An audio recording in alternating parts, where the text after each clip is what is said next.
जय हिंद दोस्तों, स्वागत है आपका एक बार फिर से करंट अफेयर की इस प्यारी सी क्लास में, जिसमें हम बात करेंगे अगस्त के फर्स्ट वीक के वो सारे करंट अफेयर के इम्पोर्टेंट प्रश्न जो आपके किसी भी परीक्षा में पूछे जा सकते हैं या इनके पूछे जाने की संभावना है। चाहे वो आपका आईबी सिक्योरिटी असिस्टेंट हो, एसीआई हो, या फिर एसएससी की किसी भी परीक्षा, एसएससी सीजीएल हो, जीडी हो, एमटीएस हो या एससीएचएसएल हो।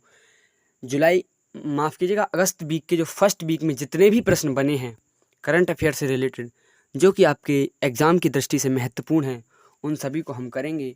यहाँ पे देखिए, आप देख सकते हैं इम्पोर्टेंट प्रश्न जो होंगे उन्हीं को हम देखेंगे। तो आइए दोस्तों, बिना कुछ देरी किए कक्षा शुरू करते हैं।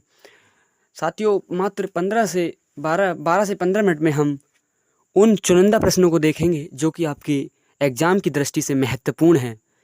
वीडियो में आगे बढ़ने से पहले मैं आप सभी से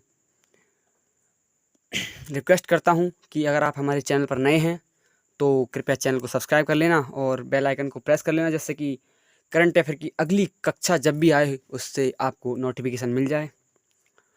और अंत तक कक्षा ज़रूर देखना, बहुत ही चुनिंदा प्रश्न हैं मात्र, जो कि आपके किसी भी एग्ज़ाम में पूछे जा सकते हैं। तो चलिए दोस्तों, बिना कुछ देरी किए कक्षा शुरू करते हैं। आइए देखते हैं पहला प्रश्न। 1 से 8 अगस्त तक की करंट अफेयर हम देखेंगे इसमें, जो कि महत्वपूर्ण प्रश्न आपके एग्ज़ाम में बन सकते हैं, चाहे वो UP triple S C PET हो या फिर एसएससी की कोई भी परीक्षा हो, आईबी सिक्योरिटी असिस्टेंट, जिसमें कि 20 क्वेश्चन आपको करंट अफेयर के देखने को मिलेंगे। Current affair plus static GK के कितना महत्वपूर्ण रोल अदा करेंगे ये आप जानते हैं। तो आइए दोस्तों, शुरू करते हैं। देखते हैं पहला प्रश्न। जी हाँ दोस्तों, देखिए, हाल ही में बिहार का नया मुख्य सचिव किसे नियुक्त किया गया है।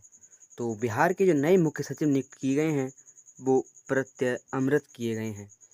आपको याद रखना है, प्रत्यय अमृत जो हैं बिहार के नए मुख्य सचिव नियुक्त किए गए हैं। अगला फैक्ट देखेंगे दोस्तों। अगला प्रश्न कहता है कि हाल ही में राष्ट्रीय भाला फेंक दिवस कब मनाया गया। तो राष्ट्रीय भाला फेंक दिवस जो है वो 7 अगस्त को मनाया गया। ठीक है दोस्तों, याद रखना है आपको। अगर आप नोट कर रहे हैं तो आप अच्छे से नोट कर लेना। आइए बढ़ते हैं आगे दोस्तों। अगला प्रश्न कहता है, हाल ही में क्लोव्स सिंड्रोम जागरूकता दिवस कब मनाया गया।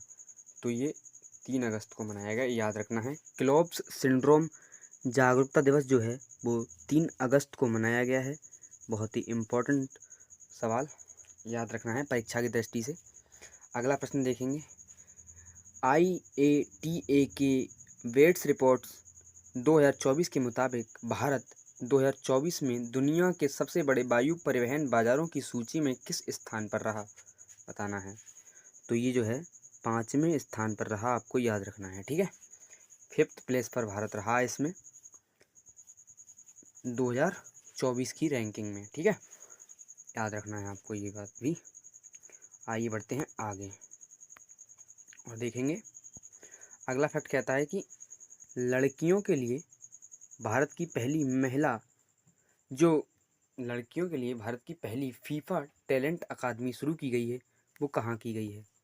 तो ये हैदराबाद में लड़कियों के लिए भारत की पहली फीफा टैलेंट अकादमी शुरू की गई है, याद रखना है आपको ये बात भी। ठीक है, आइए बढ़ते हैं आगे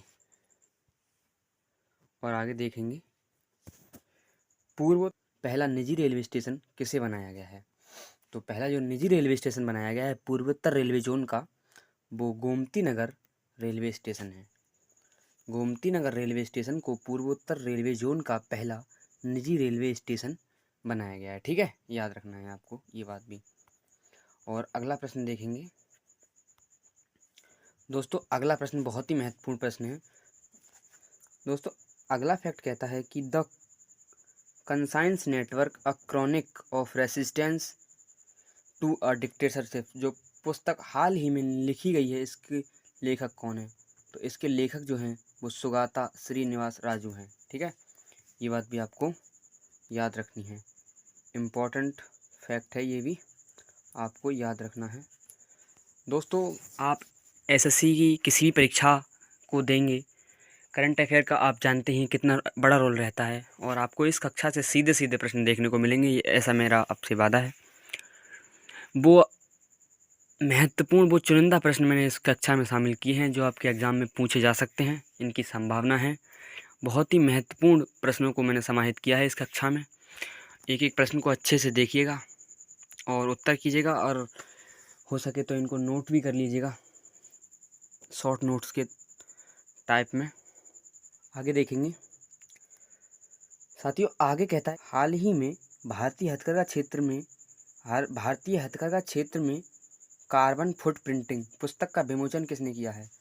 तो ये किया है गिरिराज सिंह ने।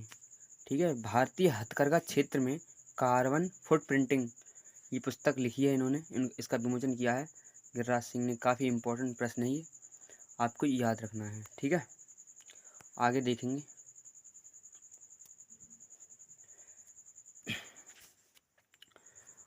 साथियों, अगला प्रश्न कहता है कर्तव्य भवन 3 का उद्घाटन किसने किया है? तो जो कर्तव्य भवन 3 है इसका उद्घाटन किया है नरेंद्र मोदी ने, आपको याद रखना है। और ये कहाँ पर किया है? तो ये नई दिल्ली में किया है। ठीक है, बहुत ही इम्पोर्टेंट प्रश्न है, भारत मंडपम में किया है ये, नई दिल्ली में। आगे देखेंगे, हाल ही में राष्ट्रीय हथकरघा दिवस कब मनाया गया?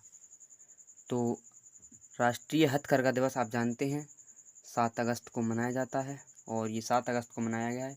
इस बार 11वां संस्करण था ये, और ये नई दिल्ली में मनाया गया। ये बात भी आपको ध्यान रखनी है, काफ़ी ज़्यादा इम्पोर्टेंट प्रश्न है ये, आपको याद रखना है।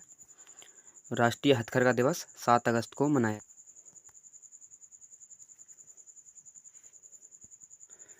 अगला प्रश्न कहता है कि हाल ही में असम राइफल्स और भारतीय वायुसेना ने मिलकर ऑपरेशन सहयोग कहाँ चलाया है? तो ये जो है ऑपरेशन सहयोग चलाया है मणिपुर में, भारतीय वायुसेना और असम राइफल्स ने मिलकर ऑपरेशन सहयोग चलाया है, आपको याद रखना है ऑपरेशन सहयोग। ठीक है, आइए बढ़ते हैं आगे। अगला प्रश्न कहता है आयकर विभाग ने पैन 2.0 परियोजना का अनुबंध किस कंपनी को दिया है? तो जो आयकर विभाग ने जो माफ़ कीजिएगा, लिखने में थोड़ी मिस्टेक हो गई है, आयकर विभाग आप लिख लेंगे यहाँ पे, ये जो है विभाग। ठीक है, आयकर विभाग ने पैन 2.0 परियोजना का अनुबंध किस कंपनी को दिया है? तो ये दिया है LTI माइंडट्री, लगभग 792 करोड़ की परियोजना है। इसका अनुबंध आयकर विभाग ने LTI माइंडट्री को दिया है, याद रखना है। ठीक है, आइए देखते हैं आगे देखेंगे साथी। अगला सवाल कहता है भारत ने किस देश के साथ सीधी उड़ानें शुरू करेगा? भारत जो है किस देश के साथ सीधी उड़ानें शुरू करेगा? आगे देखेंगे। अगला प्रश्न कहता है भारत किस देश के साथ सीधी उड़ानें शुरू करेगा? तो ये फिलीपींस के साथ करेगा, याद रखना है, फिलीपींस के साथ करेगा। और फिलीपींस जिसकी राजधानी मनीला है, आप जानते ही हैं फिलीपींस की राजधानी मनीला। तो ये 1 अक्टूबर से शुरू होगी ये, और दिल्ली से मनीला के लिए, ये बात याद रखना, दिल्ली से मनीला के लिए फिलीपींस की राजधानी मैंने यहाँ पे ये नोट भी कर दिया है, फिलीपींस की राजधानी मनीला के लिए 1 अक्टूबर 2025 से सीधी उड़ानें शुरू हो जाएंगी, ये बात आपको याद रखनी है। अगला प्रश्न कहता है ट्रांसजेंडर महिलाओं के लिए खेल वीज़ा पर प्रतिबंध किस देश ने लगाया है? तो ये लगाया है संयुक्त राज्य अमेरिका ने लगाया है, ये बात आपको याद रखनी है। अमेरिका की राजधानी आपको पता है वाशिंगटन DC है, याद रखना है आपको। ठीक है, अगला प्रश्न देखेंगे। अगला प्रश्न कहता है हार्ट ऑन व्हील्स, ये एक मोबाइल रिटेल पहल का शुभारंभ किस मंत्रालय ने किया है? आपको बताना है। ये जो heart on wheels mobile retail पहल है, इसका शुभारंभ किस मंत्रालय ने किया है? तो ये जो किया है वस्त्र मंत्रालय ने किया है, वस्त्र मंत्रालय ने, आपको याद रखना है। ये 11वें हथकरघा दिवस पर किया है, और केंद्रीय वस्त्र मंत्री जो हैं वो आपके गिरिराज सिंह हैं, जिन्होंने अभी वो पुस्तक लिखी है, मैंने आपको बताया था, वही गिरिराज सिंह है जी, केंद्रीय वस्त्र मंत्री हैं। ठीक है, ये बात भी आपको याद रखनी है। अगला प्रश्न, और मैं कहूँगा आज का सबसे इम्पोर्टेंट प्रश्न आज की कक्षा का, और अब तक के जो अगस्त माह के जो प्रश्न हैं उनमें सबसे ज़्यादा इम्पोर्टेंट प्रश्न है। ये आपको याद रखना है। भारत की पहली AI संचालित आंगनवाड़ी का शुभारंभ किस राज्य में किया गया है? तो ये महाराष्ट्र में किया गया है, आपको याद रखना है। और ये महाराष्ट्र के CM हैं देवेंद्र फडणवीस। यहाँ पर भारत की पहली AI संचालित आंगनवाड़ी का शुभारंभ किया गया है, आपको याद रखना है। ठीक है, आइए देखते हैं आगे। साथियों, अगला प्रश्न कहता है मुख्यमंत्री संतुष्ट मोयना 2.0 योजना का शुभारंभ किस राज्य में किया गया है? तो आपको याद रखना है, ये असम में किया गया है। असम के मुख्यमंत्री आपको मालूम होने चाहिए। असम के मुख्यमंत्री जो हैं हेमंत बिस्वा शर्मा हैं, और असम की राजधानी जो है वो दिसपुर है। ये बात भी आपको याद रखनी है, नोट करनी है। तो साथियों, ये थी आपकी 1 से 7 अगस्त तक की कुछ महत्वपूर्ण करंट अफेयर, और मैंने आपको वो प्रश्न कराए हैं जो आपके एग्ज़ाम में बन सकते हैं या जिनकी संभावना है, आपको याद रखना है। ठीक है, तो मिलते हैं नेक्स्ट क्लास में। और अगर क्लास अच्छी लगी हो तो कृपया एक अपना प्यारा सा कमेंट करके ज़रूर बताएं। साथ ही अगर आप हमारे चैनल पर नए हैं तो कृपया चैनल को सब्सक्राइब कर लेना, बेल आइकन को प्रेस कर लेना, और जिससे कि आपको हमारी न्यू वीडियो जल्द से जल्द मिल जाए। साथियों, 1 से 7 अगस्त तक जितने भी प्रश्न आपकी कक्षाओं की दृष्टि से बन सकते थे, चाहे वो आपका IB सही या फिर आपका SSC की किसी भी परीक्षा में, दिल्ली पुलिस में आप 50 नंबर का आपकी GS पूछी जाती है, तो उसमें GS का कितना बड़ा रोल रहता है। 50 नंबर में साथियों कम से कम 10 सवाल करंट अफेयर से पूछे जाएंगे, तो दिल्ली पुलिस के लिए आपको ये कक्षा बहुत ही ज़्यादा महत्वपूर्ण हो जाती है। तो आज के लिए बस इतना ही, मिलते हैं नेक्स्ट क्लास में। तब तक के लिए जय हिंद, नमस्कार, वंदे मातरम।